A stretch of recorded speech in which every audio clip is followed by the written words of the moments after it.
से जोड़ दे। जब तक तार में जुड़ेगा तो देखिए लाइट जो जल रही है नहीं जलने वाली, और तार जोड़ दिया तो लाइट जल रही है। अगर संत नहीं मिलेंगे, ईश्वर से भी तो जोड़ने वाला कोई हमारा कनेक्शन करने वाला मिले, तो हमारे अंदर भगवान जी का प्रकाश उजाला फैल जाए और ठाकुर जी के दर्शन हो जाए। तो ऐसे संत की कामना करिए जो हमें भगवान से मिला दे और हमारे डायरेक्ट तार जोड़ दे। मेरा तार हरि से जोड़े ऐसा कोई संत मिले, मेरा तार हरि से जोड़े ऐसा कोई संत मिले।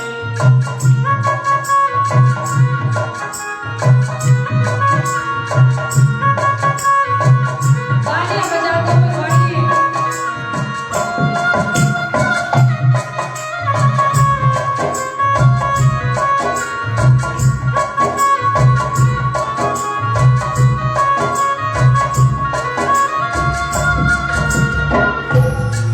मेरा तार प्रभु से जोड़े ऐसा कोई संत मिले, तार हरि से जोड़े ऐसा कोई संत मिले। मेरा तार हरि से जोड़े ऐसा कोई संत मिले, मेरा तार प्रभु से जोड़े ऐसा कोई संत मिले। ऐसा कोई संत मिले, ऐसा कोई संत मिले।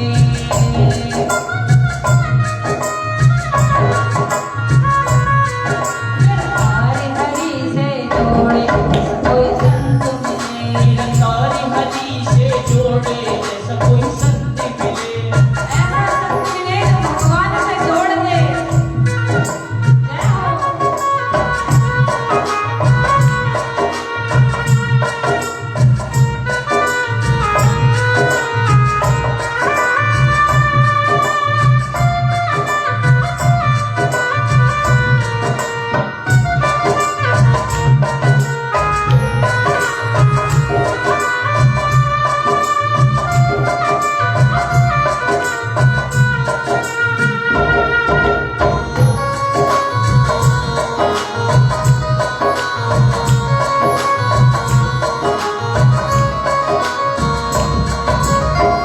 संत दरस के बड़े ही महान हैं,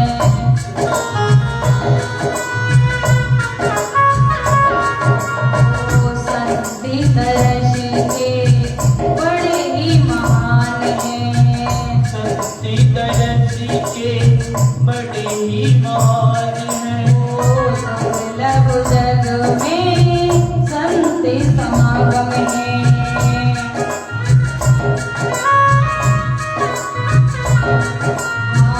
संत दरस के बड़े ही महान हैं। संत दरस के बड़े ही महान हैं। ओ दुर्लभ जग में संत समागम है। दुर्लभ संत समान है। मेरे मन के भ्रम को तोड़े ऐसा कोई संत मिले, मन के भ्रम को तोड़े ऐसा कोई संत मिले। मेरे मन के भ्रम को तोड़े ऐसा कोई संत मिले। मन के भ्रम को तोड़े ऐसा कोई संत मिले। मेरा तार हरि से जोड़े ऐसा कोई संत मिले, मेरा तार हरि से जोड़े ऐसा कोई संत ऐसा कोई संत मिले, ऐसा कोई संत मिले, ऐसा कोई मिले। ओ ऐसा कोई संत मिले। तार प्रभु से जोड़े ऐसा कोई संत मिले। मेरा तार हरि से जोड़े ऐसा कोई संत मिले।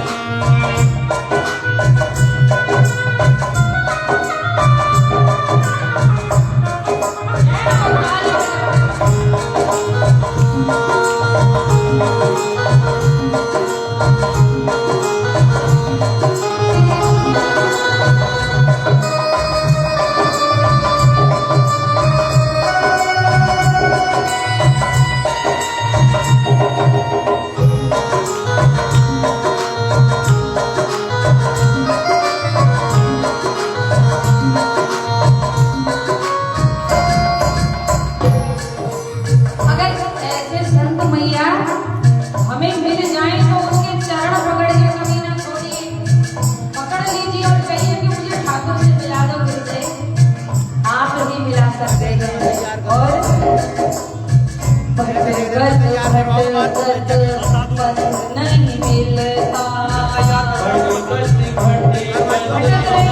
कभी नहीं मिलता। भटकत भटकत पथ नहीं मिलता। भटकत भटकत कभी नहीं मिलता। मन मेरा रोके नहीं रुकता। मन मेरा रोके नहीं रुकता। भटकत भटकत पथ नहीं मिलता।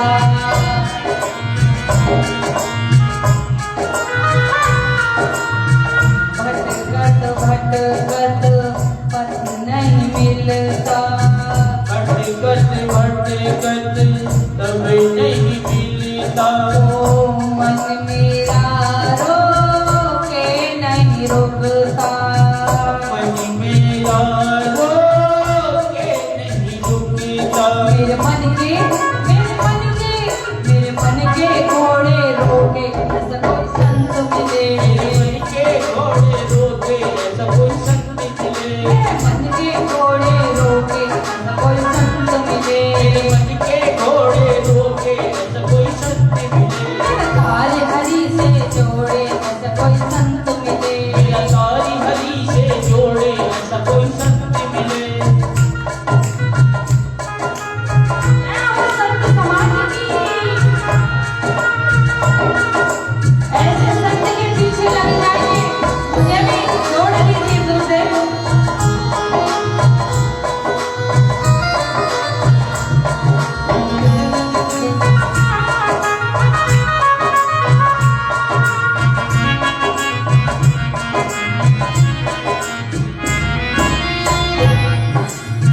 क्योंकि मैया माया बड़ी ठगनी है।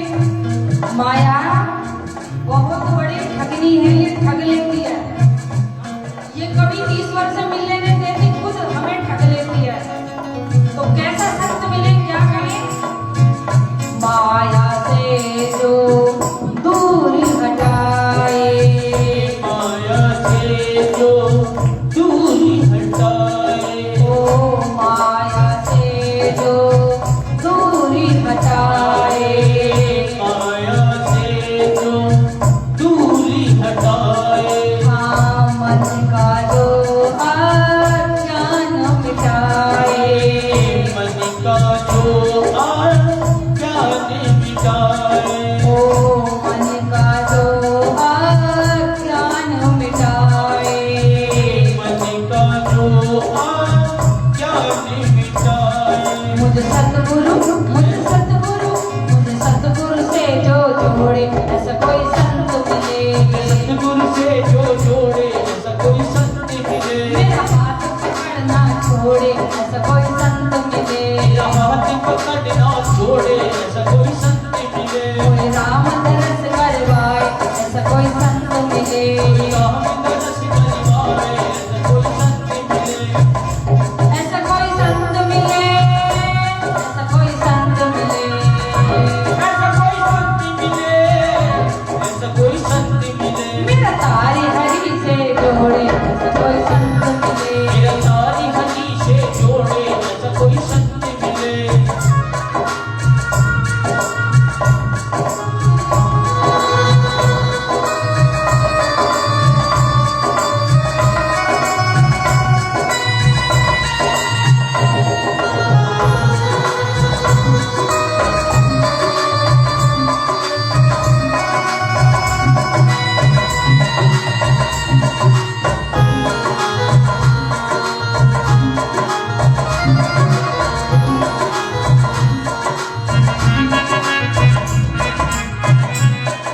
मेरा तारी हरि से जोड़े ऐसा कोई संत मिले।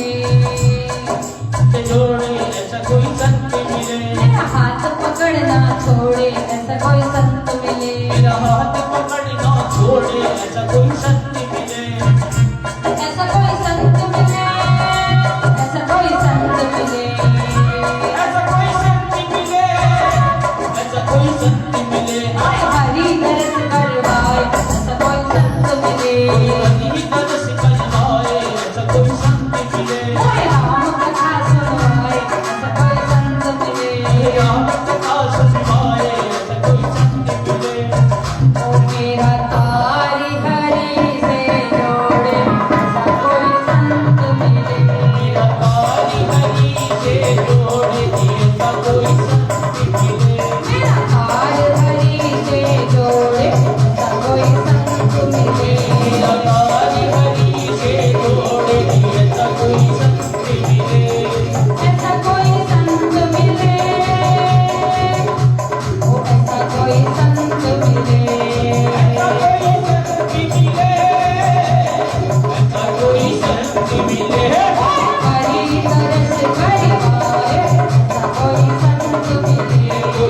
हरि का रस बनवाए, ऐसा कोई संत मिले। ओ मोरे राम कथा सुनवाए, ऐसा कोई संत मिले।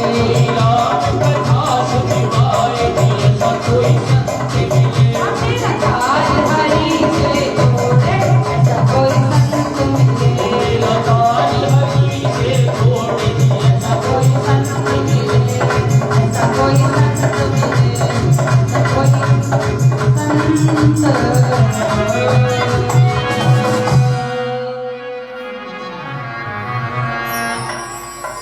ओ मेरा तारी हरि से जोड़े, ऐसा कोई संत मिले। मोहे हरि दरस करवाए, ऐसा कोई संत मिले। मुझे प्रभु राम से जोड़े, ऐसा कोई संत मिले। बोली संत समाज की, ऐसे संत जिन्होंने माँ पार्वती जी को महादेव श्री जी से मिला दिया। अब माँ जब तप कर रही है घोर तप, अब आप देखिए मानव जी की 1000 वर्ष कुछ नहीं खाया, 1000 वर्ष उन्होंने जलपान किया, 1000 वर्ष कंदमूल फल खाए, और प्रभु जी फिर मैया ने मौन व्रत किया। फिर कुछ 1000 वर्ष माता रानी ने बेल की पत्तियां खाई, जो गिर जाती थी बेल पत्तियां। आप जब महादेव के मंदिर आते हो सावन के महीने में तो बेल पत्तियां चढ़ाते हो, है ना? क्यों चढ़ाते हो? उससे होता क्या है मैया? क्योंकि बेल पत्तियां महादेव जी को ऐसे चढ़ाने पे आपकी सारी मनोकामनाएं पूर्ण हो जाती है। जो भी आप महादेव से मांगते हो भोलेनाथ से, और आपने 108 बेल पत्तियों की माला महादेव को पहना दी, तो आपके कार्य होने में 10 दिन नहीं लगेंगे। मैं व्यास जी से बता दूं, क्योंकि मैया ने बेल पत्तियां खा के महादेव को पाया था। जब माँ को बेल पत्ती खा के मिल गए तो हमें नहीं मिलेंगे, अंदाजा लगाओ। और महादेव जी को बेल पत्तियां इसीलिए पसंद नहीं क्योंकि माँ पार्वती ने बेल पत्तियां खाई थी, सूखी पत्तियां।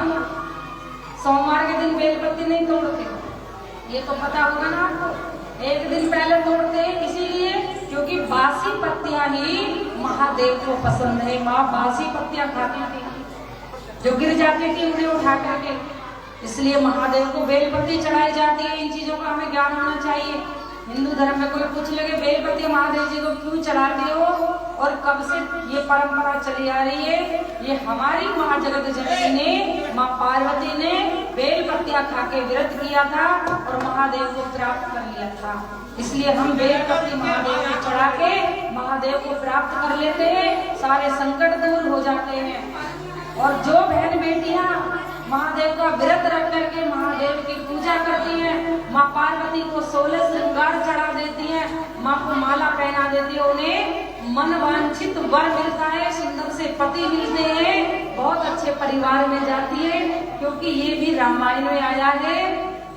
माँ जानकी जी ने, माँ सीता जी ने माँ पार्वती को मनाया कि मैं जिस राजकुमार को, जिन कुमारों को मैंने वाटिका में देखा है उन्हीं से मेरा विवाह हो। हे जगत जननी, हे भोलेनाथ की अर्धांगिनी, हे भोलेनाथ की प्रिय, मेरा विवाह उन्हीं के साथ हो। तो माँ सीता जी का राम जी के साथ विवाह हुआ, माँ पार्वती को मनाया। तो हमारी कलयुग की बेटियां अगर माँ पार्वती को मनाएंगी तो उन्हें मनवांछित वर मिलेंगे, बड़े सुंदर पति मिलेंगे, ना उन्हें ज्वारी शराबी मिलेंगे। अगर वो करते भी होंगे तो महादेव जी की कृपा से सब समाप्त हो जाएगा, सब उनके बुरी जो आदतें वो छूट जाएगी। बोलिए उमापति महादेव की।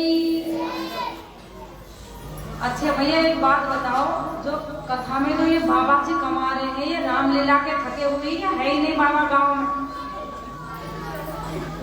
आपके बाबाओं की कमी हो गई दिखे मुझे तो लग रहा है।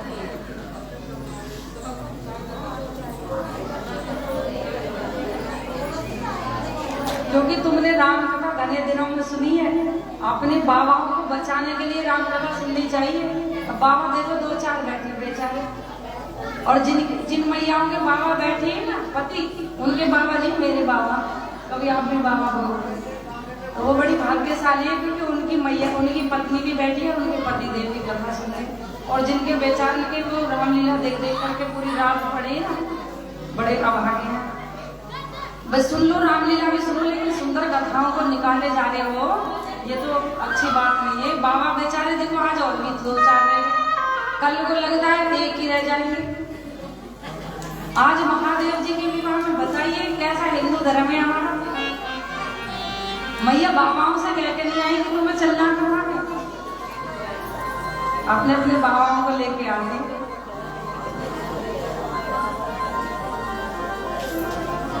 इस प्रकार भोलेनाथ की तपस्या में मां लगी हुई है और 100 साल की आयु हो गई। तो मैया अब आप देखिए, पहले अब तो कलयुग की बात है, कलयुग केवल नाम आधार, इसमें तो सिर्फ आपको नाम का ही आधार कहो, आपको तपस्या करने की जरूरत नहीं, क्योंकि उम्र इतनी कम है। अब बेटियों की देख लो, छोटी छोटी सी बेटियां, वो बेचारी कितनी कम, हाइट भी कम हो रही है, उम्र भी कम है, और कब तपस्या कर लेंगी, कब क्या कर लेंगी। पहले सतयुग में 1 लाख वर्ष की आयु होती, सतयुग में। अब ये सतयुग की बात है, 1 लाख वर्ष की आयु होती थी। अब आ जाइए त्रेता युग में। त्रेता युग में 1 बिंदु घटा दो 1 लाख से, तो कितनी रह गई? आप पढ़ते हो? अच्छा, पढ़ने कौन कौन जाती कॉलेज? स्कूल वाले तो ये रहे पीछे से, दीदी दीदी। 1 बिंदु हटा दिया 1 लाख में से, तो कितनी रह गई? 10,000। क्या त्रेता युग में 10,000 वर्ष की आयु थी। और द्वापर में आ जाओ भगवान कृष्ण के युग में, तो फिर 1 बिंदु 10,000 में से हटा दो, कितनी रह गई? जोर से बताओ। 1000। क्या बात है, 1000। द्वापर युग में 1000 की आयु थी, इतनी उम्र थी, 1000 वर्ष जीते थे। अब आ जाओ आप कलयुग में, जिसमें हम बैठे हैं। अभी तो इसका ठीक से जन्म भी नहीं हुआ है। अब देख लो, पहले कथा करी थी तो बाबा ही बाबा देखते थे, लेकिन आज देख लो ये थोड़ा थोड़ा कलयुग का प्रभाव है, क्योंकि हमारी मति बदलती जा रही है, हमारी सोच विचार बदलते जा रहे हैं। सुंदर कथाओं से वंचित रहना ये कलयुग का ही तो प्रभाव है। अभी तो शुरू ही नहीं हुआ है ठीक से, और जिस दिन शुरू हो जाएगा उस दिन तो बिल्कुल ही धर्म नष्ट हो जाएगा। अभी तो स्टार्टिंग ही हुई है। स्टार्टिंग में देख लो मैयाओं की जनसंख्या कम है पहले से, और बाबा तो बिल्कुल ही हद करेंगे। आज मैं भी यहीं रुकूंगी, रामलीला में जाके देखूंगी कितने बाबा आते हैं नाच गाने के टाइम, और मैयाओं को भी देखूंगी कितनी माताएं आती हैं। माइक लेके बोलूंगी वहां पे खड़ी होके, अगर बाबा नजर आ गए ना नाच गाने के टाइम, तो माइक लेके सुनाऊंगी आपको, क्योंकि मुझे तो माइक में बोलना आता है ना बाबा जी। जहाँ भी सुनने होंगे वो सुनते रहना। आज रामलीला में देख लीजिए आपको। अब इधर प्रभु माँ पार्वती जी घोर तप कर रही है। देखिए, बेटियों से तपस्या की जरूरत नहीं, लेकिन रामायण जरूर पढ़ाइए, बेटियों से भागवत पढ़ाइए। काम एक बार को ना हो तुम्हारा कोई बात नहीं, उसे आप अपने घर से इतना रतन, इतना बढ़िया हीरा बना के भेजिए कि ससुराल में जाके तुम्हें वो एक भी बात ना कहलवा दे और कहे कि माँ बाप कितने भाग्यशाली है, जिसने सुंदर सी बिटिया को हमारे घर और हमें एक रतन दिया है, बहू नहीं एक हीरक दिया है, हीरा, जो हमारे घर को बड़े अच्छे से चला रहे हैं। और देखिए, जिनकी बेटी घर में पहुंच जाए, सासू माँ से लड़े झगड़े ये वो, तो बेचारी सासू माँ की तो बड़ी जिंदगी खराब हो जाती है। तो ये हमें बनाना है जो हमारी बेटी है। बेटियों को हमें रामायण गीता इनसे वंचित नहीं करना। काम भले ही छूट जाए, काम भी करेंगे, वो पूरे दिन थोड़ी रामायण पढ़ेंगे, आधे घंटे पढ़ लेने दो, 10 मिनट पढ़ लेने दो, 5 चौपाई रोज पढ़ ले तो भी ठीक है। भाई बहुत शोर कर रहे हैं बच्चे बेचारे। ये स्कूल वाली जो मैडम है ना, ये भी बावली देते होंगे ना, समझाते होंगे। हाँ, छुट्टी हो रही थी कैसा? हाँ, तो मैया इस प्रकार भोलेनाथ के ध्यान में माँ पार्वती जी लग गई और शादी के लिए उन्होंने इतना घोर तप किया। एक बार अब इधर भोलेनाथ तप कर रही है, भोलेनाथ और राम राम के जप में बैठे हुए हैं। जय श्री राम जय श्री राम जय श्री राम। समाधि लग गई थी कब से? जब से माँ सती जी छोड़ के गई थी। सरस्वती जी ने अपने शरीर को भस्म कर दिया था। अब वहां राम भद्र भगवान प्रकट होते। बोली राम भद्र भगवान की। राम भद्र भगवान प्रकट हुए, महादेव जी से कहने लगे कि महादेव, हे भोलेनाथ अपने नेत्र खोलो। अब भोलेनाथ ने नेत्र खोले तो भगवान सामने है। ऐसी पूजा करो कि पूजा करते वक्त अगर आंखें खुले तो ठाकुर जी सामने दिखाई दे। जिस कक्ष में तुम सोते हो, जिस रूम में सोते हो, जिस कमरे में आपकी आंखें खुले तो गोविंद के, राम जी के दर्शन होते हैं। सुबह सुबह उठ के अगर आपने भगवान के दर्शन कर लिए ना, पूरा दिन आपका आनंद में जाएगा।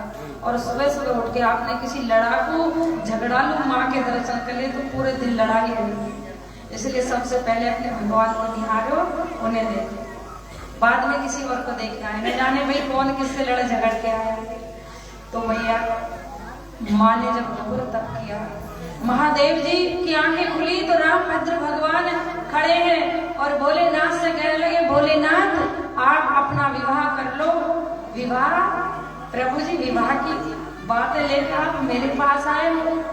हाँ महादेव, तुम्हें विवाह करना होगा क्योंकि एक तारकासुर नाम का बड़ा दैत्य प्रकट हो गया है। एक दैत्य ने जन्म ले लिया है जिसने पृथ्वी लोक में, स्वर्ग लोक में, देवलोक में सबको त्राही त्राही कर दिया, सबको परेशान कर दिया और कोई भी उससे सुखी नहीं है। ना वो मंदिरों में पूजा करने देता है माताओं को, न देवलोक में देवता प्रसन्न है, न स्वर्ग लोक में भगवान को चैन से रहने दे रहा है। इसलिए तुम विवाह कर लो। मेरे विवाह से क्या होगा? तुम्हारे विवाह से ये होगा कि तुम्हारे घर सुंदर सा पुत्र जो जन्म लेगा, वो पुत्र तुम्हारा उस असुर का विनाश करेगा, उसको मारेगा। कहने लगे ठीक है, आप कह रहे हो कि ठीक है, वरना मन तो थाने विवाह के लिए, क्योंकि जिसने भी विवाह किया है ना, उसको बेचारे को विवाह करके बड़ा रोना पड़ता है। आज भी पूछ लो, जिनके विवाह हो गए ना, मैयाओं से ज्यादा भैयाओं को रोना पड़ता है। शादी हो गई है, बेचारे को रोना ही रोना है। बेचारी मैयाओं को तो सिर्फ एक दिन रोना पड़ता है, जिस दिन ससुराल आती है, और वो कहती नहीं है मुझे तो आज ही रोना है, लेकिन जो मुझे ले जा रहा है ना रुला के, उसे पूरे जीवन मैंने भी ना रुलाया तो मैं भी बाप की बेटी हूँ। बेचारे को रिक्शा चलाना पड़े, चाहे कुछ करना पड़े, लेकिन भैया तुम्हारा पेट भरेगा, जैसे भी भरेगा, पूरी जिंदगी बर्बाद हो जाती है उसकी। शादी से पहले तो मौज मस्ती में घूमता है मम्मी पापा के राज में, और विवाह हो जाए तो पूरी जीवन रोना ही रोना है। कभी सब्जी के ऊपर झगड़ेगी, कभी बच्चों के ऊपर, कभी स्कूल की फीस के ऊपर, कभी ड्रेस के ऊपर। बताओ क्या करे बेचारा। कभी सामने वाले का मकान इतना अच्छा तुम्हें नहीं दिखता, कमाते हो पता नहीं कहाँ गिरते हो, कचू घर में खर्चा देते नहीं हो। वो बात भी सही है, मैं तो आज ही रो रही हूँ, लेकिन तू तो पूरी जीवन रोएगा। तो मैया भोलेनाथ ने कहा कि एक बार विवाह करके देख लिया, मुझे आज तक रोना आ रहा है। सती जी के साथ आज भी सती को नहीं भूल पाया, और फिर विवाह की बात कर रहे। कहने लगे रोना हो या ना हो, विवाह तो करना पड़ेगा। अब भगवान की बात तो सिर उधारिए, जो आपके आगे प्रभु में विवाह कर लेंगे, ठीक है। देवता नाचने लगे, देवता कहने लगे अब तो विवाह होगा। इधर विवाह की बात कह ही रहे थे, लेकिन महादेव जी एक पल के लिए राम भजन से वंचित नहीं रहते थे। जैसे हम बातें कर लेते हैं ना, हमारे पास बातें करते करते भगवान को भूल गए, भगवान की पता ही नहीं है। महादेव जी एक मिनट के लिए भी अपने भगवान से दूर नहीं रहते थे। जब भी बोलते थे तो राम राम राम जय श्री राम ये बोलते थे। अब ये कहते कहते, और जब वो कहते थे तो कहते कहते समाधि लग गई। देवता बेचारे उदास हो गए, महादेव जी तो फिर सो गए, समाधि में खो गए। अब विवाह कैसे होगा? अब भैया महादेव जी की समाधि को खोलना तो असंभव है, ये तो महाकाल है, महाकाल है ये तो। इन्हें कौन इनकी समाधि को तोड़े? सब एक दूसरे से कहने लगे तुम जाओ, कहने भैया पास, जैसे जीना नहीं है, जैसे मरना है, हो जाओ, हमें तो अभी जीना है। कहने लगे एक काम करो, कामदेव को बुलाओ। देखो अपने स्वार्थ के लिए दूसरे को मारना। कभी भी मैया हमें, अगर आप जो तांत्रिकों के पास जाते हो ना और वो कहते हैं तुम्हें मुर्गे की भेंट देनी है, तुम्हें बकरे की देनी है, तुम ठीक हो जाओगे, ये बहुत बड़ा पाप है कि हम किसी की जान लेकर के, किसी को मार करके सुखी रह जाएंगे। सुख चाहते हो तो किसी पे दया करो, किसी असहाय की सहायता करो, किसी निर्बल के साथ, उसके साथ खड़े हो जाओ तो तुम्हें सुख मिलेगा। किसी ने आपको मार के चाहा कि मैं इसको मार के मुझे सुख मिलेगा, मेरा भूत उतर जाएगा, भूत उतरने वाला नहीं और चढ़ जाएगा तुम्हारे ऊपर। कभी भी वहां जाकर के जो तुम्हें 10-10, 20-20 हजार के खर्चे बता रहे हैं ना, वो पैसे आप कई धर्म ग्रंथों में, कई सुंदर कथाओं में जहाँ हमारी बेटियों को संस्कार मिल रहे, हमें मिल रहे, वहां जाकर के दान कर दो, तुम्हारे हमेशा हमेशा के लिए भूत प्रेत दूर हो जाएंगे। क्योंकि यहाँ तो भूतों के राजा हनुमान जी बैठे हैं। अंधविश्वास से बचना चाहिए। यहाँ कोई कमी तो नहीं हो रही है। यहाँ तो जो कॉलेज में, स्कूलों में नहीं तुम्हें शिक्षा मिलती, वो मिलती है कथाओं में।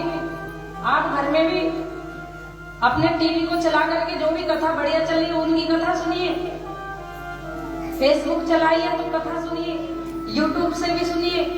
इधर उधर की बातें ना देखिए, क्योंकि बेटियों को इधर उधर की बातें नहीं देखनी चाहिए। बेचारी मां अनपढ़ है तो कभी बेकारा नहीं है कि हम तो सुंदर अच्छी चीजें देख रहे हैं। तो मैया इस प्रकार भोलेनाथ कह रहे हैं। भोलेनाथ की जो समाधि लगे, कामदेव को बुलाया, कामदेव आए, कहने लगे क्या बात है देवताओं। देवता कहने लगे महादेव जी की समाधि खोल दो। कि मैं महादेव की समाधि, अगर मैंने महादेव की समाधि खोली तो इसका मतलब मेरी मृत्यु है, अब मौत हो।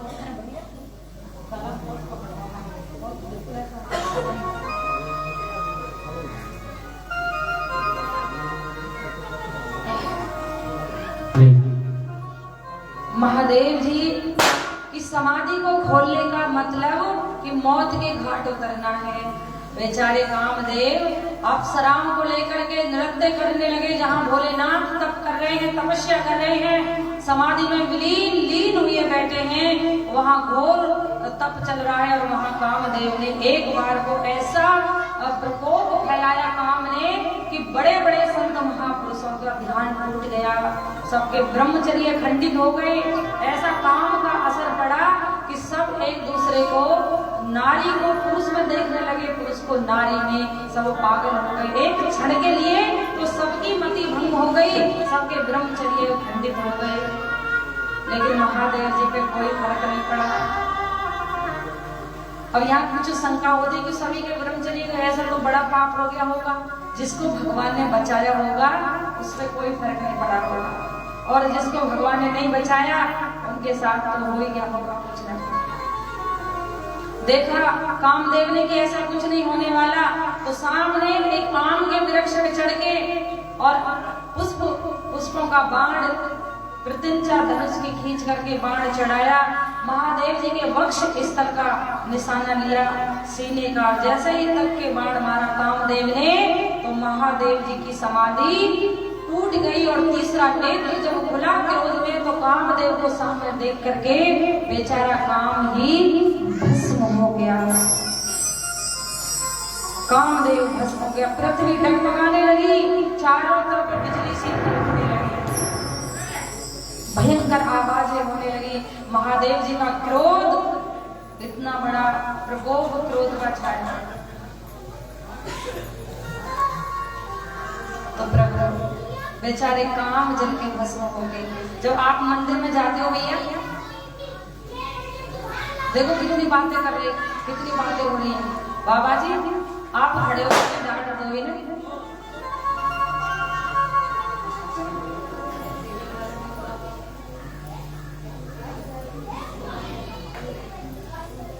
कामदेव भस्म हो गई। तीसरा नेत्र, तीसरे नेत्र का मतलब है यहाँ का नेत्र। आपने महादेव जी की आंखें देखी ना, कहीं नहीं देखी। हमारा भी तीसरा नेत्र जब खुल जाता है ना, संतों का या गृहस्थियों का, उनके सामने कोई कितना भी गलत आ जाए उनके ऊपर कोई प्रभाव नहीं पड़ता। जब मंदिर में आप जाते हो तो इन दोनों आंखों से दर्शन करते हो या आंखें बंद करके करते हो? आंखें बंद हो जाती है ना। देखो जब कोई भी चीज होती है तो एकदम आंखें बंद हो जाती है, और आंखें बंद प्रैक्टिकल करके देख लो। और आंखें बंद करके फिर भगवान को कहाँ से देखोगे? कहाँ से नजर? यहाँ से नजर आते हैं। और जिसको यहाँ से भगवान नजर आ रहे हैं तो उसको दुनिया में उस बेटी को या उस बहन को या मैया को कोई गिराने वाला नहीं है। उसका काम मर चुका है, उसका काम भस्म हो गया, जिसका ये नेत्र खुल गया। और जिनको इन नेत्रों से भगवान दिखते हैं, इन नेत्रों से तो वासना बढ़ती है। इस नेत्रों से तो बड़े ये कितना सुंदर है, देखो वो कितना अच्छा है, वो कितना बढ़िया है। लेकिन इस नेत्र से कोई नहीं दिखता ईश्वर के सिवा। आप आंखें बंद करके देख लो, संसार की कोई चीज नहीं देखेगी इस नेत्र से। संसार की चीजें तो हमारी आंखों से दिखती है,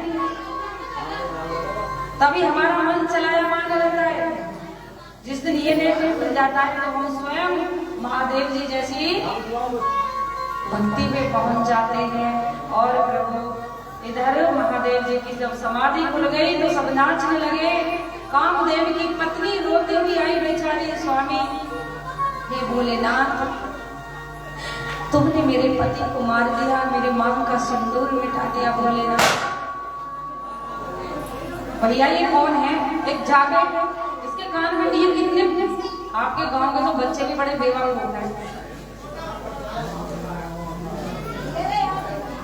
इन्हें पकड़ के यहाँ उठा के ले आओ, एक बार पांडाल में फटक दो लगता। ऐसे नहीं मानने वाले।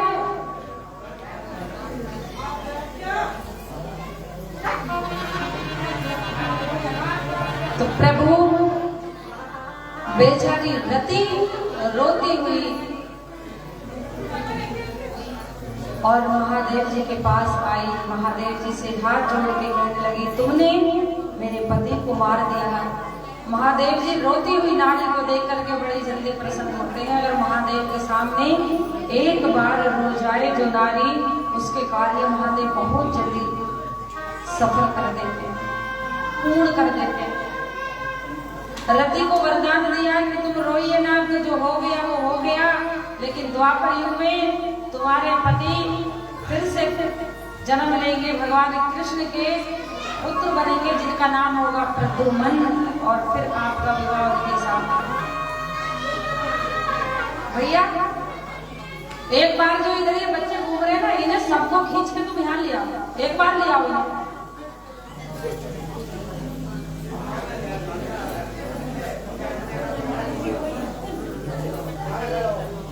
इतने छोटे बच्चे नहीं है।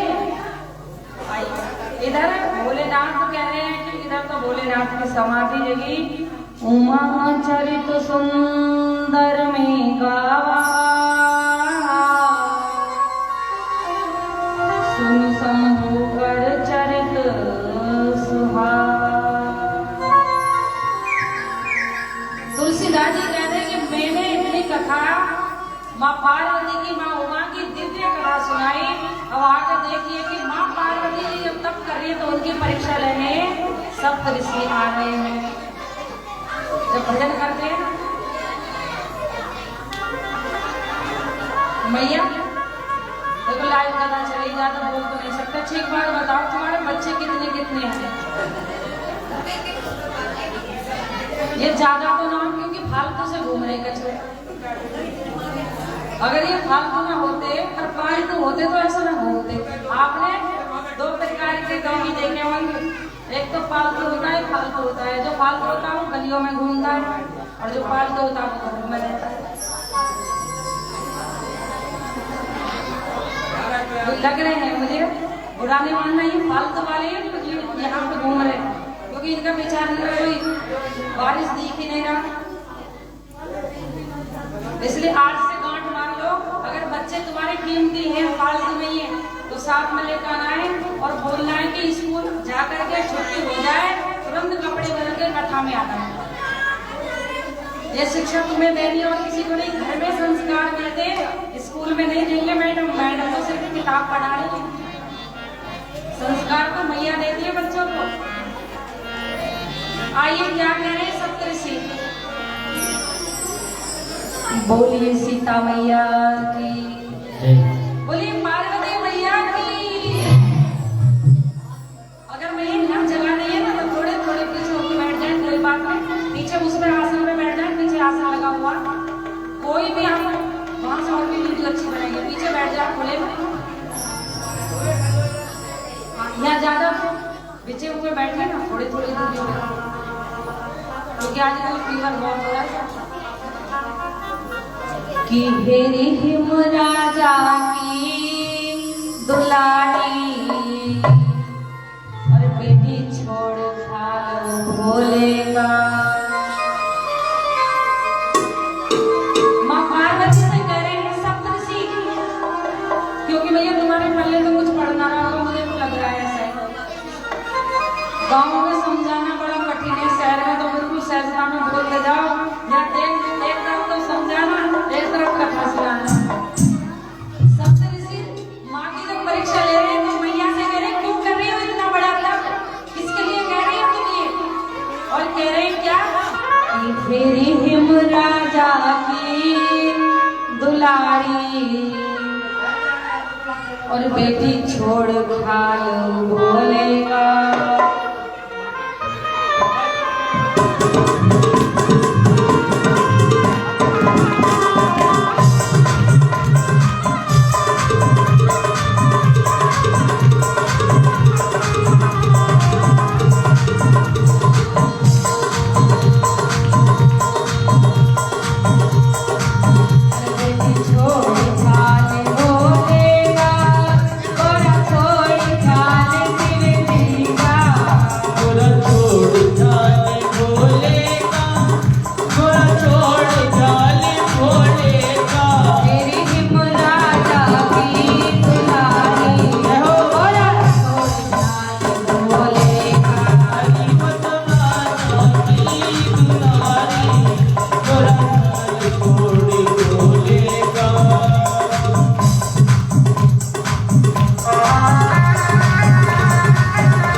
लंबे दांत उसके कुंजन के साथ हो बड़ा, लंबे दांत उसके। कह रहे कि महादेव के लंबे लंबे दांत बता रहे कितने सुंदर है हमारे बाबा का मुख, लेकिन बहका रहे हैं भैया से है तुम्हें पता है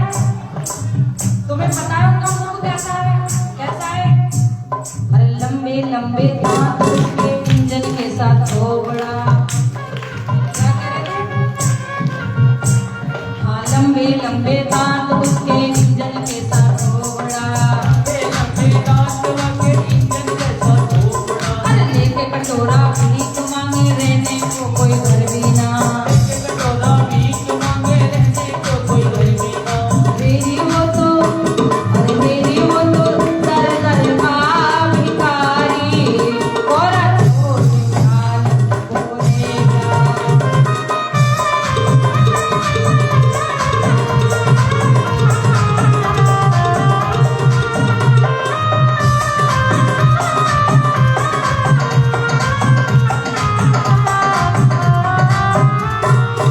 अरे गोरा छोड़ चाल बोलेगा, बेटी छोड़ चाल सिवटिका। गोरा छोड़ चाल बोलेगा, बेटी छोड़ चाल शिव जी का। तेरी हिम राजा की दुलारी, तू छोड़ चाल बोलेगा।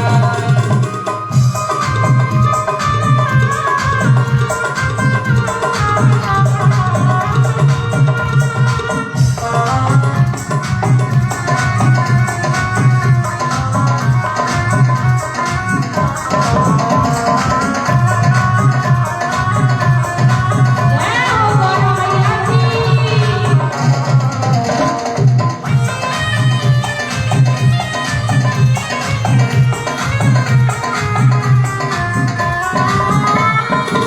अरे गोरा छोड़ चाल बोलेगा, बेटी छोड़ चाल सिवटिका।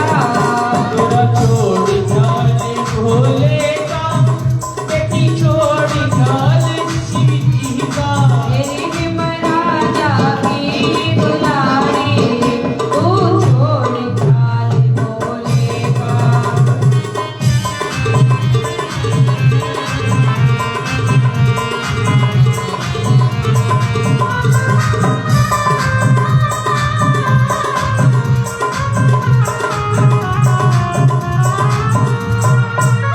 तू छोड़ चाल बोलेगा, ओ गोरा छोड़ चाल सिवटिका। तू छोड़ चाल बोलेगा, बेटी छोड़ चाल शिव जी का। तेरी हिम राजा की दुलारी, गोरा छोड़ चाल बोलेगा।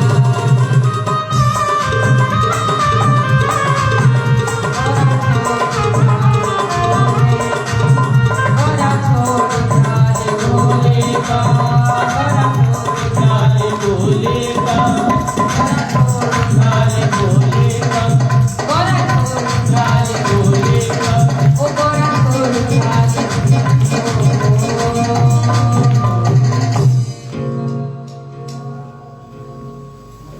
और तेरी हिम राजा की दुलारी,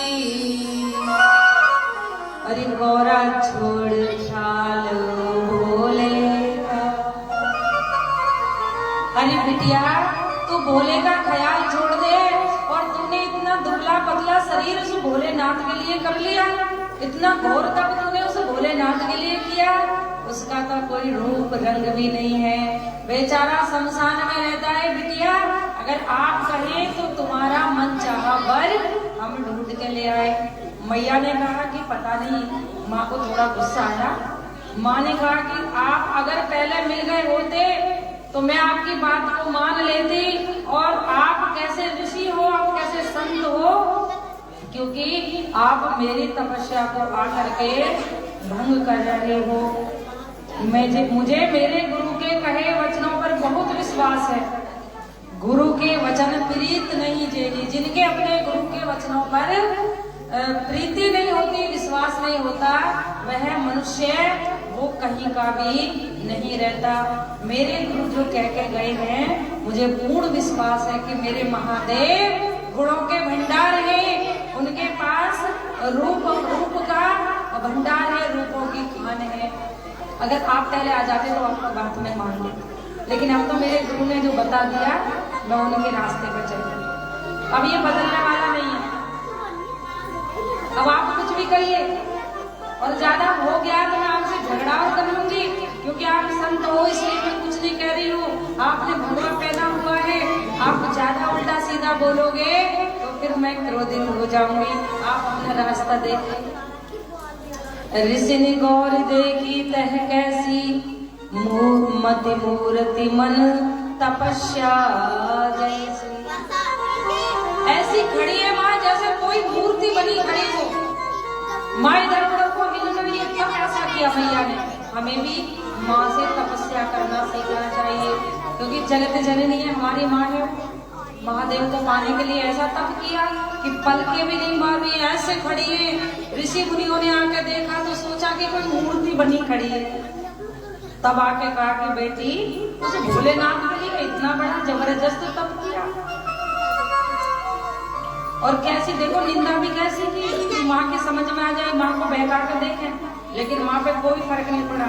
लेके कटोरा भीख मांगे, रहने को कोई घर है ही ना। अगर आपको कोई बहकाने लगे कि तुम्हारा जहाँ रिश्ता हो रहा है ना वो तो जुआरी शराबी है, उसके कोई कच्ची गाड़ी ना बंगला, गली गली में घूमता है, तो क्या देगी हमें वहाँ नहीं ब्याह कराना मैया, मम्मी पापा देंगे हम नहीं कराएंगे। लेकिन यहाँ पार्वती जी परीक्षा में पास हो गई। कह रही थी गुरु के वचन प्रीत ने जेही, सपने सुगम ने सुख सिद्धते ही। जिन्हें अपने गुरु के वचनों पर विश्वास नहीं, उनको सपन में भी सुख नहीं मिलता। मुझे तो मेरे गुरु के वचनों पर विश्वास है। हे ऋषिवर, मैंने जो तप किया है वो बहुत सोच समझ के किया है और गुरु की आज्ञा मान के किया है। मेरा तप कभी बेकार हो ही नहीं सकता। इतने कहते ही ऋषि एकदम खुश हो गए और पुष्पों की वर्षा माँ पार्वती के ऊपर होने लगी, फूलों की वर्षा होने लगी। यहाँ की मैया कोई फूल भी नहीं लेके आती, क्या क्या अपनी माँ के ऊपर पुष्प वर्षा कर देते। देवता उसको बरसाने लगे, जय जयकार हो गई माँ की। बोलिए जगदम्बा मैया की, बोलिए पार्वती मैया की, माँ के प्यार की, माँ के दुलार की, माँ के लाड़ की। ऐसे मैया रानी पे वर्षा हुई, सारे देवता प्रसन्न हो गए और जय जयकार होने लगी। पूरा विश्व गूंजों से गुंजित हो गया, गुंजार फैल गई और प्रभु सप्त ऋषि कहने लगे कि मैया तुम्हारी तपस्या पूर्ण हो गई। हम तो तुम्हारी परीक्षा ले रहे थे कि तुम इस तपस्या से कैसे विचलित होगी या नहीं होगी। अब आप घर जाओ और तुम्हारे महादेव ही तुम्हारे पति बनेंगे, वो तुम्हारी बारात लेकर के बहुत जल्दी आएंगे, तुम्हारी तपस्या पूरी होगी। मैया खुशी से झूमने लगी और कहने लगी मेरी तपस्या पूर्ण हो गई, हाँ तुम घर चली जाओ अपने पिता के, अब तुम्हारी बारात की तैयारी हो गई। माँ पार्वती जी का जो शरीर दुबला पतला हो गया था वो स्वस्थ हो गया, तंदुरुस्त हो गई। प्रभु जी की ऐसी असीम कृपा बरसी, शरीर और भी सुंदर हो गया और अपने पिता के घर बड़ी खुशी खुशी मान सम्मान के साथ वापस लौट आई। जिन माँ का हम व्रत करते हैं, जो भी हम अष्टमी मनाएंगे, वो माता रानी गौरी मैया, वो गौरा जी, गौरा मैया अपने पिता के घर वापस आए, ढोल नगाड़े ताशे बजते स्वागत के साथ माँ को घर में लाए और घर में आकर के मैया के विवाह की तैयारी होने लगी। उधर देवता नाच रहे थे कि भैया तो भोले बाबा का विवाह होगा, अब तारकासुर मर जाएगा, अब राक्षस का विनाश हो जाएगा, अब हम खूब पूजा पाठ करेंगे और कोई हमें पूजा पाठ से नहीं रोकेगा। भोलेनाथ के पास भोलेनाथ के विवाह की चिट्ठी लेकर के नारद जी गए हैं। देव ऋषि नारद पहुंचे, पीली चिट्ठी जाती है ना, हाँ वो सब विधि विधान से हो रहा है, क्योंकि परिवार में भोलेनाथ के कोई है नहीं। अब तो ये जितने देवता है ना 35 कोटि वो ही लगे हुए हैं। पीली चिट्ठी पहुंच गई, अब कोई हल्दी चंदन लगाए भी वालों ना भी, क्योंकि दूल्हे को तो हल्दी वल्दी सब कुछ लगाई जाती है। अब ऐसा कुछ है ही नहीं जो दूल्हे राजा को कोई हल्दी कुट्टन लगाए।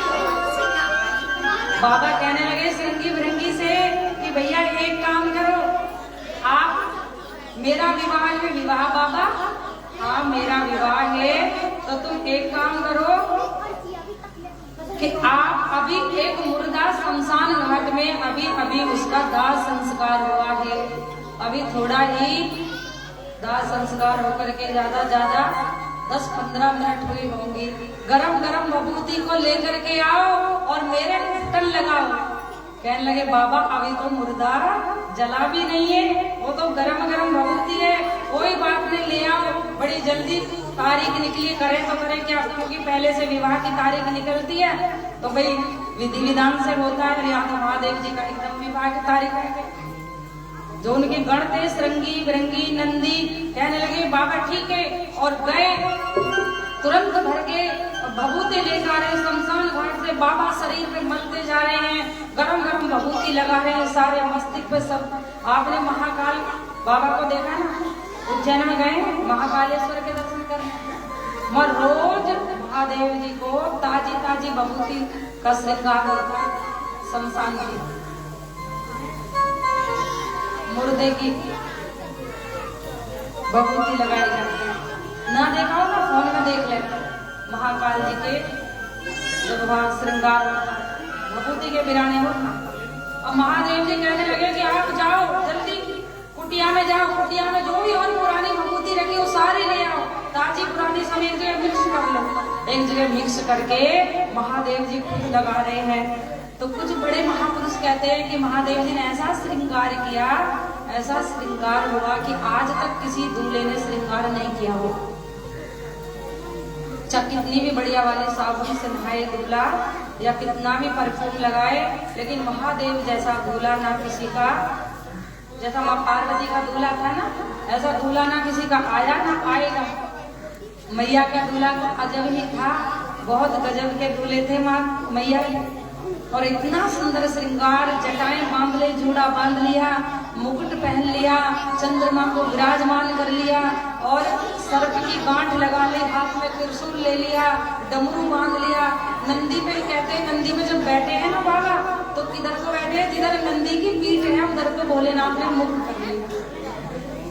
सब कहने लगे कि बाबा जिधर को नंदी का मुंह है आप उधर को मुंह करो, तुमने तो पीठ की तरफ कर लिया। बाबा कहने लगे कि पीठ की तरफ क्यों किया, क्योंकि आज बैल जो होता है, बैल नंदी, बैल कहते हैं ना ऐसे तो, लेकिन संस्कृत में नंदी बाबा बोलते हैं। नंदी होता है बैल धर्म का प्रतीक, ये धर्म का प्रतीक होता है। आज शास्त्रों में लिखा हुआ है कि कलयुग में एक ही चरण पे नंदी खड़ा है, एक ही पैर पे खड़ा है, 3 पैर जा चुके हैं। आप देख लो कितने बाबा, मैं नहीं कह रही, आप प्रैक्टिकली देख लो, इस गांव में बसा, इस गांव में इतने बाबा बचे, इतने बूढ़े बाबा होंगे, जवान, ये चलो बड़े बूढ़े तो है, जवान एक भी नहीं है। ये धर्म की तो हानि हो रही है, और क्या हो रहा है, ये कलयुग का प्रभाव है। यही तो मति भ्रष्ट हो रही कि जहाँ पे धार्मिक ग्रंथ, जहाँ पे हमारे ज्ञान की, हमारे अंदर की एक ज्योति जगाने की, जो हमारे बच्चों के संस्कारों की कथाएं चल रही है, वहाँ देखो 4 आदमी बैठे हुए। यही तो धर्म की हानि है, सिर्फ एक पैर पे। जितने ये बच्चे कुछ ना ये आ गए हैं बेचारे, इतना सा धर्म बचा है बस, मान लो, वरना पाप ही पाप है ना। कोई किसी की ना बहन को, ना बेटी को, ना माँ को, कोई किसी को नहीं समझेगा, क्योंकि जब इनके बाप दादा कथा में नहीं आ रहे तो बच्चे कौन से बेचारे धर्मात्मा बन जाएंगे। ये किसी ना किसी के साथ अनहोनी करेंगे, फिर देखते रह जाइए। सपने देख रही है मैया, सुंदर सी दुल्हनिया लाएंगे, बढ़िया घर से बहू लाएंगे, 2-4 दिन में नई बहू ला के बिठा देगा बेटा, पता भी न चलेंगे। क्यों होंगे? क्योंकि हमारे संस्कारी लोग थे।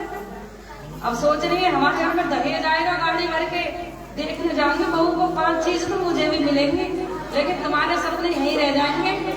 उन्होंने तो पहले से बहू देख रखी है, बस घर में बिठाने की देर है। तो मैया अब आप ही देख लो धर्म की कितनी हानि हो रही है, कितने नई नवेले बच्चे बैठी हैं, और ये देख रहे यहाँ पटाखे फोड़ रहे थे। संस्कार देख लो, मैं जब ही तो कह रही थी कि ये फालतू है या पालतू है। अगर नई उम्र के युवा बच्चे कथा को सुने, क्योंकि कल भी भजन चला था, भजन करो मस्त जवानी में, मैया हो या भैया हो, अगर जवानी में मुड़ गए तो मुड़ गए, वरना मुड़ना हमारा असंभव, फिर नहीं मुड़ते। जब 8 क्लास में आते हैं ना, तो उससे विचार बदलने शुरू हो जाते हैं, होते ही नहीं होते। और आपने संभाल लिया बच्चों को, तो समझ लो आपने इंटर पास करा देंगे बेटी को या बेटे को, और बीए में जब वो आएंगे तो बीए में आते ही और आपने इंटर बिल्कुल पवित्रता से पास करा दे तो कोई उन्हें टच नहीं कर सकता, कोई उन्हें मार नहीं खिला सकता, वो खुद टीचर बन जाएंगे, कोई बहका नहीं सकता। सिर्फ 8 क्लास से मति भ्रष्ट होती है और इंटर तक रहती है। तो इसलिए बच्चों को इस उम्र में हमें ग्रंथों से, हमें कथाओं से, हमें धार्मिक चीजों से जोड़ना है। अगर धर्म को बचाना है तो भैया देखो, मैं तो कहकर चली जाऊंगी, वो आपकी मर्जी, बोलना नहीं चाहिए। पहले भी बहुत बहुत बुराइयां सुनने को आई थी मुझे, तो मैं तो आज भी पूरी कथा सुना रही हूँ। सुनना ना सुनना तुम्हारे बस की बात। बोलिए आनंद कंद भगवान की। इस प्रकार प्रभु भोलेनाथ कह रहे हैं कि रति बिन राज, रति बिन पाठ, रति बिन मानस लागत भी, रति बिन साधु, रति बिन संत, रति बिन जोग न होए जति। रति के बिना, रति का मतलब है, आप देखिए महादेव जी ने रति को वरदान दिया। अगर रति कथा में नहीं आई तो कथा में या मनुष्य के अंदर रति कब आती है? बड़े ज्ञान की बात है, जब काम मर जाता है, वासनाएं, गलत विचार खत्म हो जाए। काम नहीं जानते हो कि भैया काम वासना होती है कि अगर गलत विचार आने। किसी भैया को देख लिया, अरे कितना सुंदर है, किसी बहन को देख लिया, बड़ी सुंदर है। वो हमारी वासनाएं मर जाए तो तुम्हारे अंदर रति आएगी। और रति जब आएगी, अगर काम मर गया तो रति का आना जरूर है। महादेव ने काम को खत्म करा तो रति आई, और रति आ गई तो हमारे, क्योंकि रति के बिना एक भी रति के नहीं है। और रति आ जाए तो कीमत ही बढ़ जाती है, क्योंकि काम खत्म होने पर ही रति प्रकट होती है। जिसकी काम वासना मर जाती है उसके अंदर रति प्रकट होती है। रति प्रकट हो जाए तो वो कितनी रति का मानव बन जाता है, कई रति का बन जाता है। कहता ना कि तुझे तेरी तो भैया एक रति की भी कदर ना। अब आइए मैया विवाह के लिए सब तैयार होने लगे। देवता सोचने लगे कि भैया जैसा दूल्हा है वैसी बारात नहीं है, दूल्हा तो बड़ा अमंगल रूप बना रहा है। भोलेनाथ को देखिए, अगर इनके साथ हम चले तो हमारी कदर नहीं होगी, क्योंकि हमें तो इनसे पहले चलना है। देवता बड़े होशियार है। महादेव जी सोच रहे अच्छा विवाह मेरा करा रहे हो, दूल्हा मैं हूँ, और दिमाग में बात तुम्हारे चल रही है। कोई बात नहीं, जैसा दूल्हा है ना बारात भी वैसी चलेगी। आपको पहले जाना है, जाइए। बिना दूल्हे के तो सब कुछ सुना है, अगर चाहे तो हम जाएंगे भी ना, क्योंकि दूल्हे के बिना बारातियों को कौन पूछ रहा। अब भोलेनाथ समझ गए देवताओं की बात है, बड़े मतलबी होते हैं देवता। देवता कह रहे थे कि एक काम करो, अपनी टोली अलग बनाएंगे, महादेव जी के साथ नहीं, क्योंकि दूल्हे के साथ वो खान पकवान नहीं मिलेगा। इनका तो रूप रंगी अलग है, हम नए नए सुंदर वस्त्र पहने और अच्छे अच्छे वाहन पे बैठ के चलेंगे, ये तो नंदी में जा रहे हैं। तो प्रभु जी अपने रंगी सरंगी से बाबा ने कहा कि एक काम करो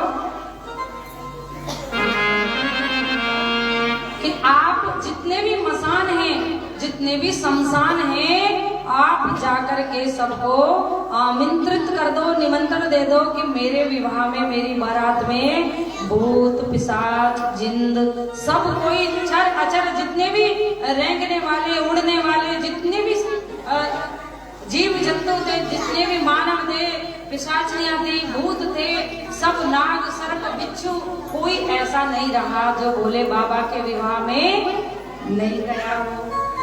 अब ऐसी बारात किसी की गई होगी, अपने पड़ोसी को नहीं ले जाते, लेकिन बाबा ने सबको निमंत्रण दिलवा दिया। श्रृंगी बिरंगी शमशान में गए, सारे भूतों से कहा चलो तैयार हो जाओ।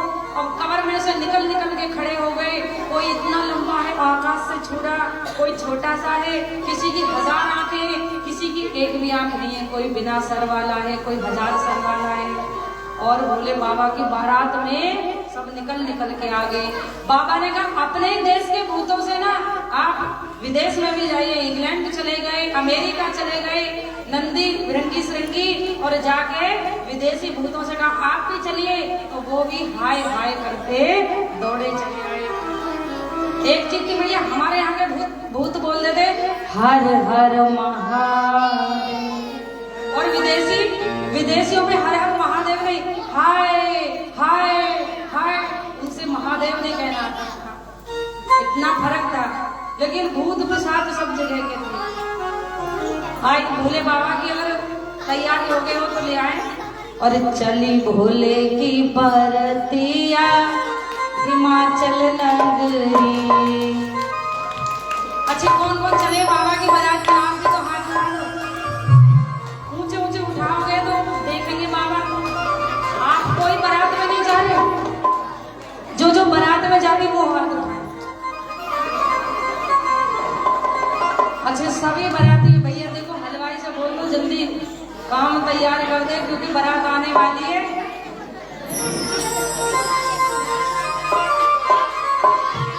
चली भोले की बरतिया हिमाचल नगरी। चले भोले की बरतिया हिमाचल नगरी। हिमाचल नगरी रे हिमाचल नगरी। हिमाचल नगरी रे हिमाचल नगरी। हिमाचल नगरी रे हिमाचल नगरी। हिमाचल नगरी रे हिमाचल नगरी। चली बाबा की बरतिया हिमाचल नगरी। चले बाबा की बरतिया हिमाचल नगरी। भोलेनाथ की जय।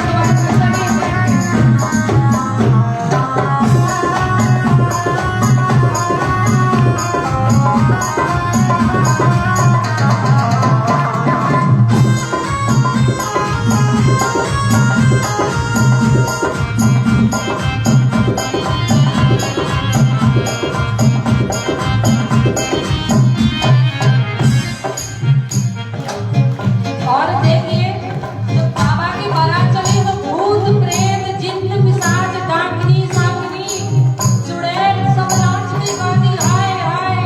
पूरा जो भोले की बारात में जा रहा है ना उसे तो नृत्य करना पड़ेगा, वरना भूतों के भी देवता हैं, भूतों के राजा हैं। जो नहीं नाचा नहीं नृत्य किया तो रात को डरेगा भूतों से, इसलिए सबको नाचना पड़ेगा।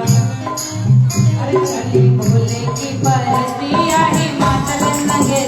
चले भोले की बरतिया हिमाचल नगरी। हिमाचल नगरी रे हिमाचल नगरी। हिमाचल नगरी हिमाचल नगरी। हिमाचल नगरी रे हिमाचल नगरी।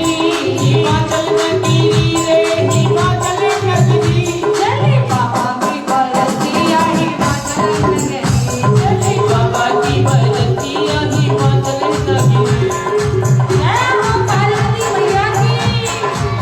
आज पार्वती जी की माँ की बारात आ रही है, सभी नाचते गाते जा रहे हैं। जय हो।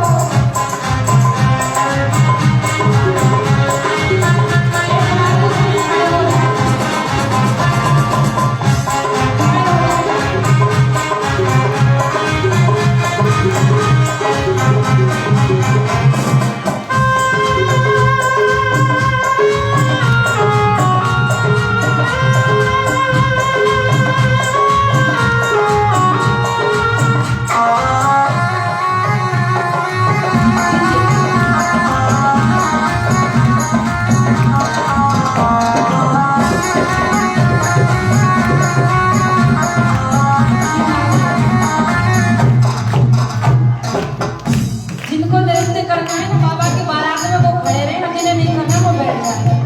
क्योंकि जिन्हें बाबा से प्यार है नाचते रहिए करते रहिए, कोई शर्म की बात नहीं है।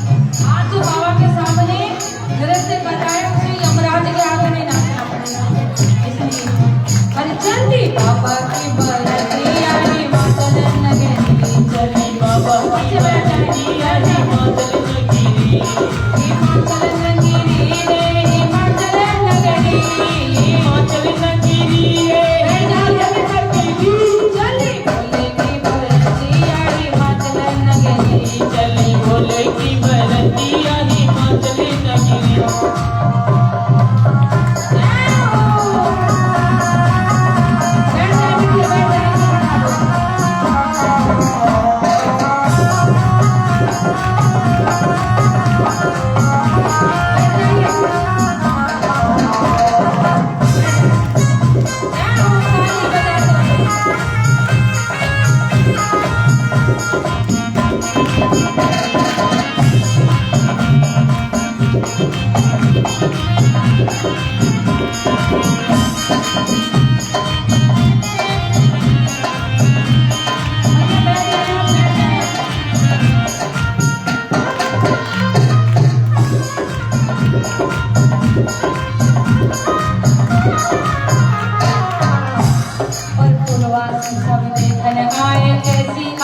सुरतिया हिमाचल नगरी हिमाचल नगरी रे हिमाचल नगरी हिमाचल नगरी रे हिमाचल नगरी चली बोले की बरतिया हिमाचल नगरी वो चली बोले की बरतिया हिमाचल नगरी जय हो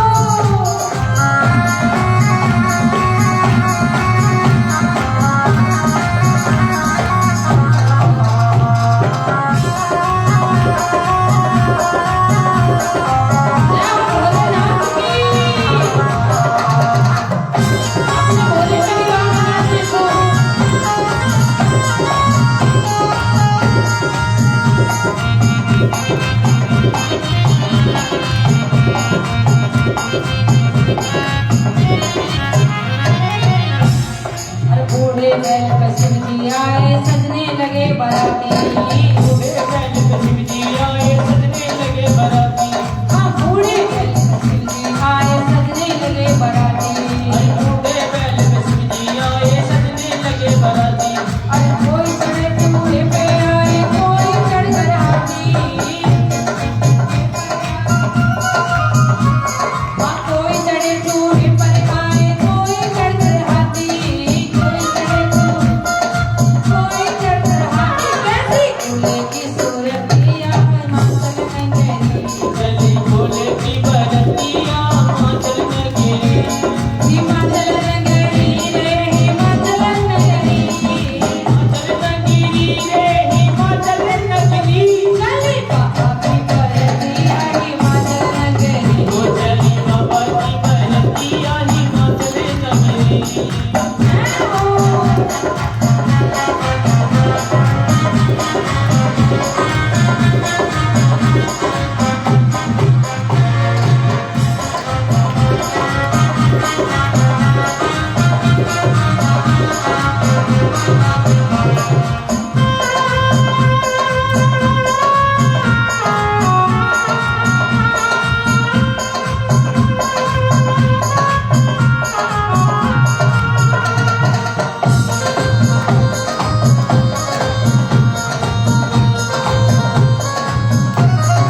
ओम नमः शिवाय बोलो ओम नमः शिवाय शिवाय बोलो ओम नमः शिवाय ओम नमः शिवाय बोलो ओम नमः शिवाय ओम नमः शिवाय बोलो ओम नमः शिवाय ओम नमः शिवाय ओम नमः शिवाय ओम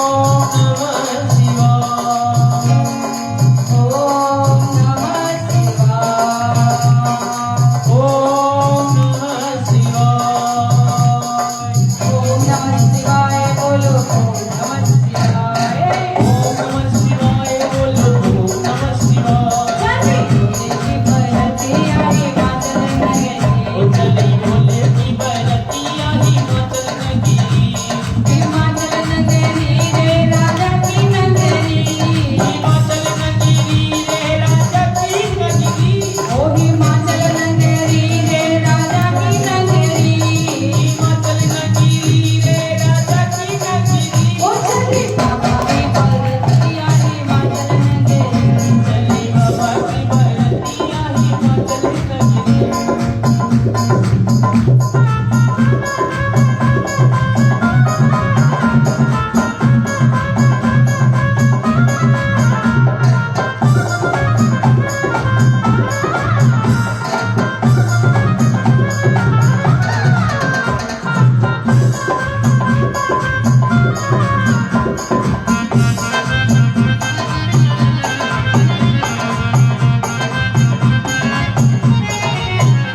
और जब बाबा की बारात आ गई है तो नर नारी बारात देखने के लिए छतों पे चढ़ गए भूत प्रेत जिन्न पिशाच डाकनी सांकनी छलावा ये जब सारी चीजें देखी ना मैया तो बेचारे बच्चे दौड़ दौड़ करके घरों में घुस गए और कहने लगे कि भैया अगर आज बारात इतनी भयंकर है तो दूल्हा कितना भयंकर होगा तो कुछ मैया डर की वजह से ऊपर चढ़ गई अरे छत पर चढ़कर गाड़ी देखे कौन रंग का दूल्हा पर चढ़ नारी देखे कौन रंग का दूल्हा छत पे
अरे चले बाबा की बरतिया हिमाचल नगरी, चली बाबा की बरतिया हिमाचल नगरी, चली भोले की बरतिया हिमाचल नगरी, चली बाबा की बरतिया हिमाचल नगरी, हिमाचल नगरी रे राजा की नगरी, हिमाचल नगरी रे राजा की नगरी, राजा की नगरी रे हिमाचल नगरी, राजा की नगरी रे हिमाचल नगरी, चली भोले की बरतिया हिमाचल नगरी, चली भोले की बरतिया हिमाचल नगरी, चली बाबा की बरतिया हिमाचल नगरी।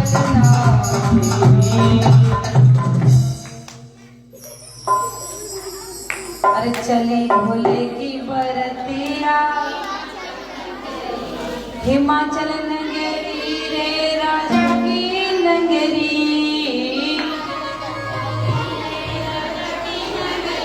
ओ चली भोले की बरतिया हिमाचल नगरी।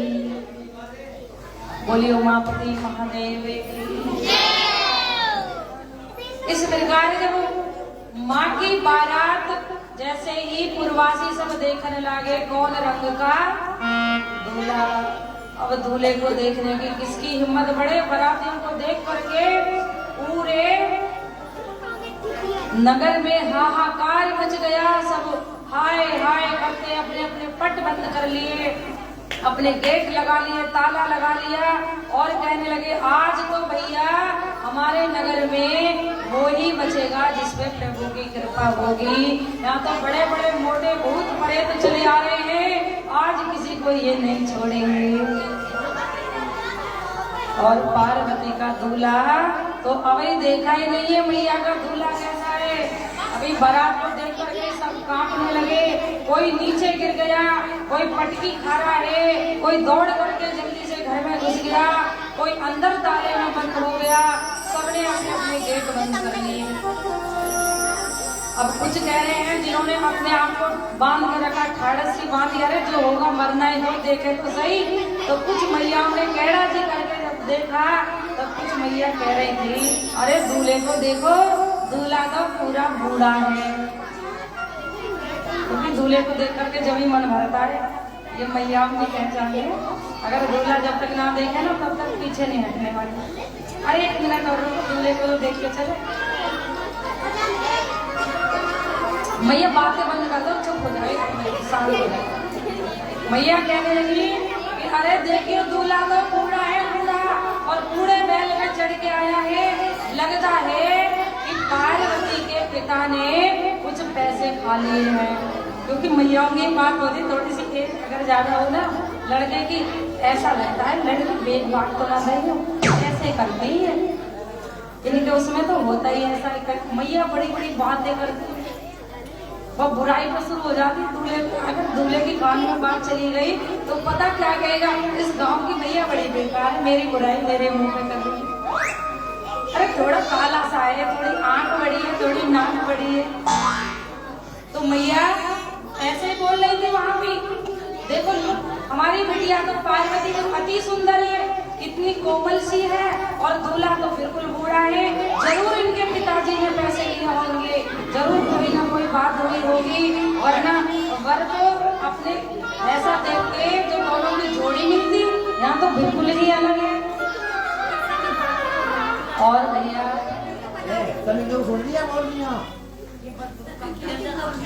भोलेनाथ मानते नहीं, सुन लेंगे देते। बहुत बातें कर रहे हैं, वहां बैठा करो पीछे।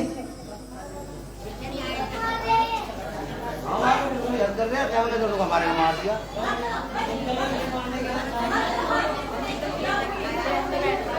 आइए बोली सच्चिदानंद भगवान। ऐसी बारात किसी की नहीं आई। अब जब देखा देवताओं ने कहने लगे पहले निकलो इनसे, भूत प्रेतों से। तो माँ पार्वती के परिवार वाले कह रहे थे भगवान विष्णु जी की सबसे पहले मैया बारात, यानी जो बारात थे सबसे पहले भगवान विष्णु जी पहुंचे। भगवान विष्णु जी जब पहुंचे तो विष्णु जी को देख करके कहने लगे मैया के परिवार वाले माँ पार्वती जी के घर के मेहमान रिश्तेदार आप ही हो दूल्हे? अजी नहीं, हम दूल्हे नहीं है, दूल्हे राजा तो पीछे आ रहे हैं। और सोच रहे कि जब भैया बाराती इतने सुंदर है, भगवान विष्णु जी अति सुंदर थे, अरे जो बारात इतनी सुंदर है तो दूल्हे तो और भी गजब का होगा। फिर ब्रह्मा जी आए हैं, फिर कहने लगे आप दूल्हे हो? नहीं नहीं, हम दूल्हे नहीं, दूल्हे राजा तो पीछे हैं आपके, क्योंकि बारात आगे होती है, दूल्हा पीछे होता है। कहने लगे भैया बारात तो अति सुंदर है, एक से एक बढ़ के बाराती आ रहे हैं, और दूल्हे की तो बात ही कुछ अलग होगी। जिसकी बारात इतनी सुंदर है तो दूल्हा तो और भी सुंदर होगा। अब जब देखा दूल्हे राजा जब आगे आए तो सबकी कपकपी छूट गई, सब कांपने लगे, सबके होठ फड़फड़ाने लगे। कुछ महापुरुष कहते हैं कि ऐसा कुछ भी नहीं था, बाबा का रूप बड़ा अति सुंदर था। बाबा के रूप को देख करके सब गदगद हो गए, कितने सुंदर हैं हमारे पार्वती की पति। कुछ कहते नहीं, बाबा ने अमंगल रूप बनाया हुआ था, सर्पों की माला पहने हुए, मुंड माला पहने हुए, और माँ पार्वती जी की जब माँ मैना आई है आरता करने के लिए तो उनके हाथ से आरती की थाली गिर गई। कहने लगे मैया आरती की थाली गिरना तो अशुभ होता है, दूल्हे की आरती करें और वो गिर जाए। तो कुछ कहते हैं संत महापुरुष की इसलिए माँ के हाथ से आरती गिरी थी कि शंकर भगवान जी के मस्तक पे चंद्रमा विराजमान थे। मैया ने कहा कि छोटा सा दीपक क्या प्रकाश करेगा, मेरे दामाद तो पूरे विश्व को प्रकाशित करने वाले चंद्रमा को धारण करके आए हैं, जो पूरे विश्व को प्रकाश्य में कर देता है, पूरे विश्व को प्रकाश से पूर्ण कर देता है, उनको अपने मस्तक पे लगा के आए हैं। मेरे दामाद तो बहुत सुंदर है, इसलिए उनके हाथ से थाली गिर गई। कुछ संत महापुरुष कहते हैं इसलिए नहीं गिरी, शंकर भगवान के गले में सर्पों का हार था। माँ जब आरती करने लगी तो सर्प देवता ऐसे आए तो माँ डर गई, माँ के हाथ से डर से थाली गिरी। देखो मत कुछ भी हो, लेकिन 3 बार माँ के हाथ से थाली गिरी। रामायण माया कोई सा भी मत हो, कोई ना कोई तो ठीक होगा, या तो डर से या चंद्रमा की वजह से कि इतना बड़ा चंद्रमा धारण करके आए हैं तो मैं छोटे दीपक से कैसे इनकी आरती कर सकती हूँ। कोई भी कारण हो, 3 बार आरती गिरी है मैया के हाथ से। और आरती करके बारात में सबने भोजन इत्यादि का सेवन किया, सब भोजन कर रहे हैं। सारी बारात ने नाश्ता भोजन किया, बाराती को गाली गलौज भी होती है, माँ की सखी जो थी वो गालियां भी दे रही थी, सारी रस्में मनाई जा रही थी। अब भोलेनाथ को देख करके यहाँ कहते हैं कि माँ मैना की आंखों में आंसू आ गए और कहने लगी कि हे देव ऋषि नारद, तुम्हारा मैंने क्या बिगाड़ा था जो तुमने मेरा बसा बसाया घर उजाड़ दिया। मेरी बेटी के लिए इतना बूढ़ा पति, ये 80 साल का, मेरी बेटी 16 साल की, अरे ये महात्मा होते ही ऐसे हैं। मेरी बेटी से तप कराया फिर भी इतना बूढ़ा पति मिला है। मेरा मन करता है कि मैं बेटी को लेके छत से कूद के मर जाऊं, लेकिन बूढ़े के साथ भामरे नहीं डलने दूंगी पे। माँ रोने लगी, माँ दुखी होने लगी। हे देव ऋषि नारद, हे ऋषिवर, हमने तो तुम्हारा बहुत स्वागत किया था, पर तुम हमें बहका के मेरी बिटिया को इस बूढ़े के साथ क्यों बांध रहे हो? मेरी तो छोटी सी सुंदर सी बेटी है, मैंने तो बड़े शौक से पाली है, और आप इतने बूढ़े के साथ मेरी बेटी को बांधे दे रहे हो। मैंने तुम्हारा क्या बिगाड़ा था?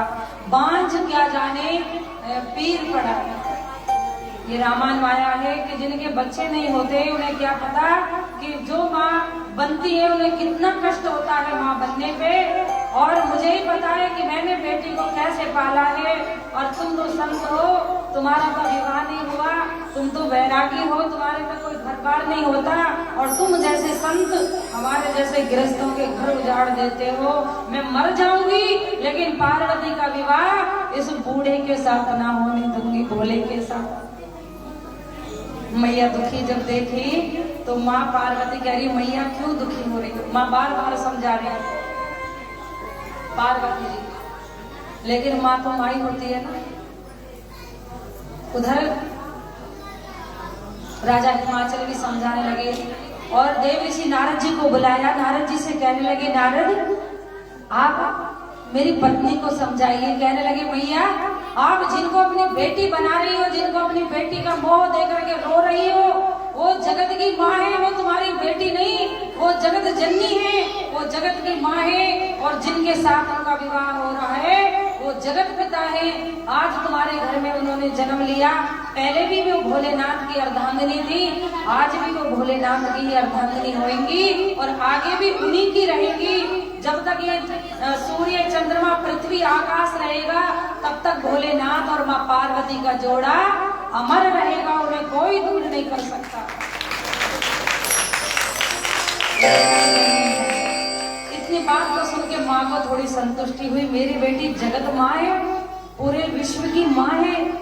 पहले ये राजा दक्ष की बेटी थी, इन्होंने अपना योगाग्नि से शरीर भस्म कर दिया था और फिर इन्होंने संकल्प लेकर के तुम्हारे घर जन्म लिया। उनके यहाँ से कोई नहीं रोक सकता मैया, ये तुम्हारी बेटी नहीं, ये तो भोलेनाथ की अर्धांगिनी है, इन्हीं से विवाह होगा। भावरे हुई, फेरे हुए, जो भी मैया कन्यादान के लिए आई है ना, जो माँ पार्वती और बोले हैं ना कन्यादान करते जाएंगे, एक एक करके उठती रही और आज माँ भवानी का कन्यादान सभी करेंगे।